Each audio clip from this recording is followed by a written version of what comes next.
I'm honored to be here. I heard soda in the beginning. Shout out soda. I went to soda. We got soda here? I love soda.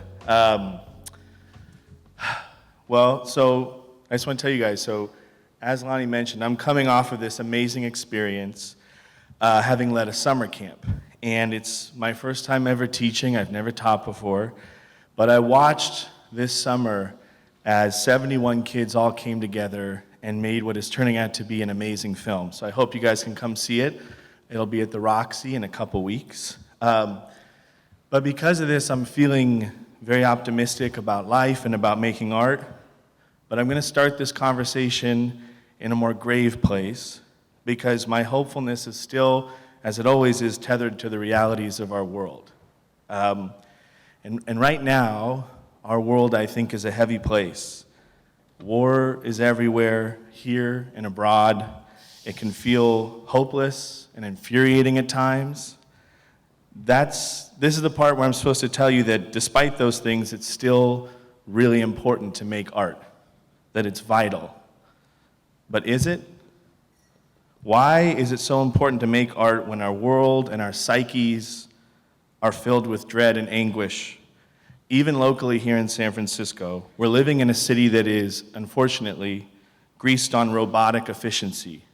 And all of you know that art is not efficient, right? It can take years to write one good story. We're also living in an era of online permanence. We all live under the fear that the worst thing we've done will live forever on the internet. That's a very hard world to make art in because to make art, you have to take risks. You go after something that's complex and nuanced. And if you're afraid that that can be misinterpreted, that's a very hard place to live. I feel for you guys as teenagers growing up in that world. I think it's tricky.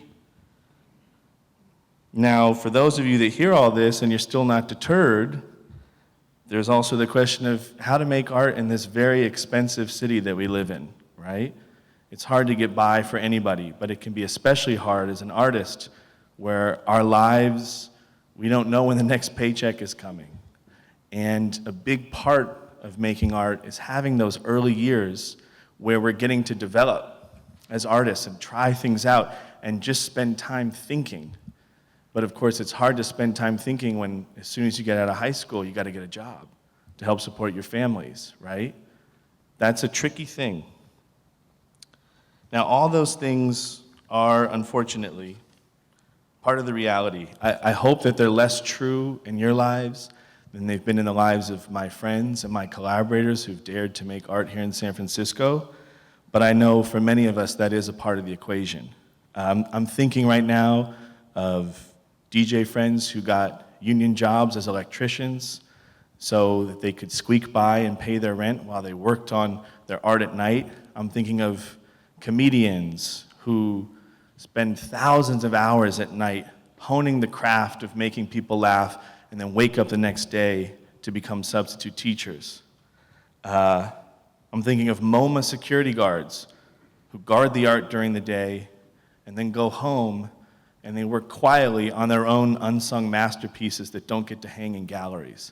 And I'm thinking of Lyft drivers like the one I had on the way over here who started playing me his music because he was hoping I could maybe help his music be heard. And in a way, that is a part of life as an artist. It is a desperate act. Your whole life, you're begging for attention. You're hoping someone pays attention to you. And then suddenly, if you're lucky, people are. And that shift, as some of you I'm sure are already starting to experience, is a beautiful thing. It's amazing to have organizations like this one who are hanging your art up on these walls and displaying your work. I was saying to them before this, the first time someone outside your family takes your art seriously, it's a beautiful thing, right? It gives you the sense that you're on the right path. And sometimes as an artist, we don't know if we're on the right path because it's hard to know what that path looks like.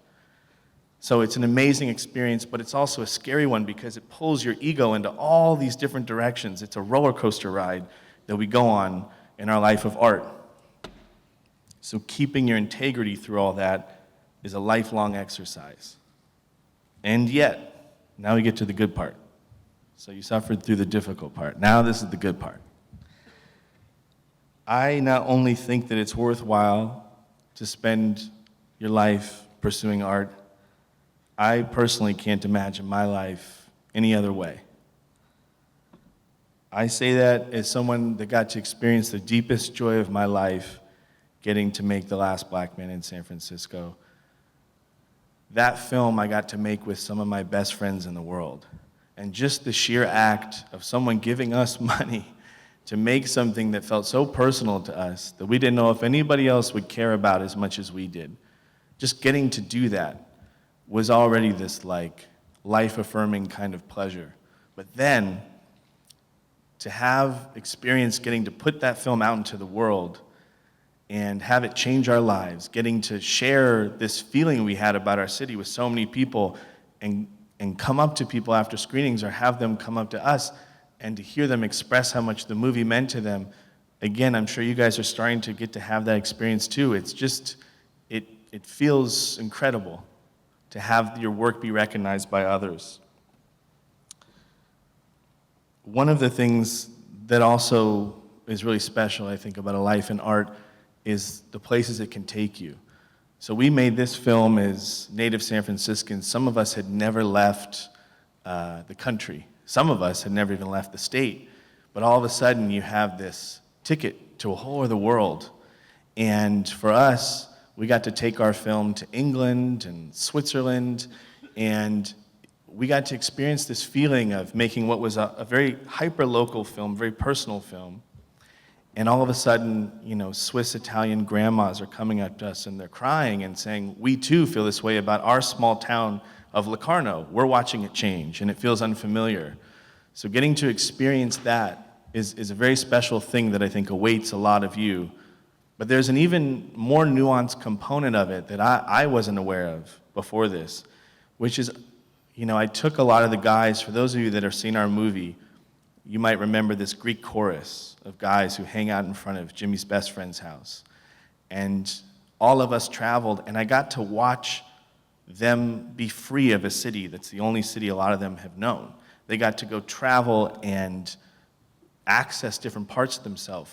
When you go somewhere with your art, all these feelings bubble up inside you, these thoughts, these ideas. Some of them are artistic ideas that you wouldn't have had if you stayed in this place. So I can't wait for you guys to get to have that experience of traveling with your art and experiencing what it's like to have new ideas come to you. Now, those things unfortunately don't solve the dilemmas that haunt our world. But I do think that art can bring you community and friendships and romantic relationships and help you hone your voice that together, collectively, allow you to challenge the things that you really don't like in this world. And even when you're not seeking to do that, an artistic journey, for me, really makes life worth living.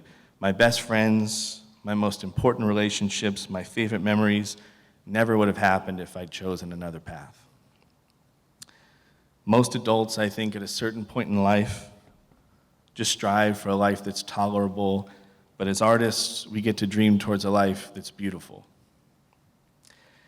Now, even when you're lucky, and I've been very lucky, I've also had the experience of having the second film that I was set to make, one that I spent years writing with a partner who I loved.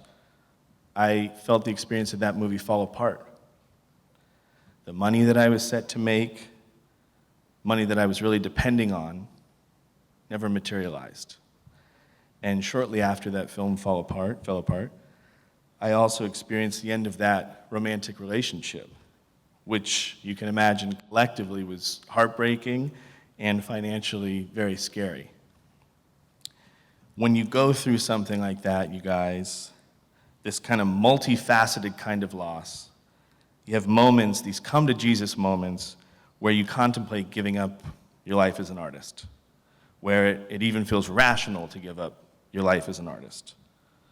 And if and when you come to similar crossroads in your lives, if some of you choose to go a different path, a safer path, I want to say to you, that is totally okay. It's understandable. There's a lot stacked up against an artistic life. I'm not here to romanticize sticking it out as an artist. I think it can be hard, and I think you can find other ways to still be very much in touch with art if it's not the thing that you're pursuing full time. All I can tell you from my life, though, is that whatever pain and anguish have come with this particular path, I look at my life and I still feel very lucky. And I feel lucky not only when I'm at a creative peak that comes from making something like The Last Black Man in San Francisco, but I still feel lucky even in some odd way when things are not going well. Because even then, you start to realize that when it's not going great, you're part of this centuries-old fraternity of all these great artists that came before you. And that is the fraternity of being broke and beaten down. That's a part of this. And when you're in it, it can feel like you're there because you're failing, things are not going right. But it's important to remember that you're not there because you're not meant to be doing this. Every great painter and director and singer and actor has been there right alongside you. They're smiling at you knowingly. And there's, for me, a real warmth in that. When I was in that mode, it was the friends that picked me up and saved me and re-encouraged me and helped me fall back in love with art again were my artistic friends, because they knew exactly where I was. And in some beautiful, strange way, that film was supposed to film this summer. And I didn't even tell our wonderful kids at the camp this yet. I was just sort of remembering this today.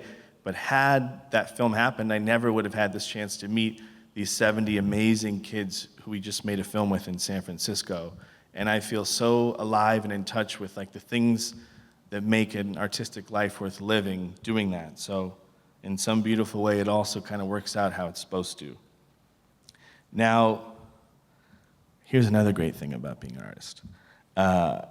Most people have very few places when they experience the kind of pain I felt and that some of you have felt. There's very few places they have to put that art, that pain. But as artists, we have this beautiful outlet. Normal people have therapists, probably good to have a therapist as an artist too, but we also have a canvas. We get to take all these bad feelings, breakups, angers at the state of the world, and you get to make art, which really, you guys, is so special because usually when you go through that kind of pain, it isolates you from the world and it pulls you away from human connection. But you instead get to take that and make something that makes someone else feel something, someone who's experienced what you have. And then you get to experience the pleasure of connection again, right? It can re-inspire you. Out of that same pain, frustration came the most noted line in our film, which was, "You don't get to hate it unless you love it." That's how we felt about San Francisco. And when we wrote that line, we were very sad. But now, that line doesn't belong to us or our sadness. It belongs to everyone that ever felt that way about San Francisco. Kendrick Lamar even referenced it on his last album about LA.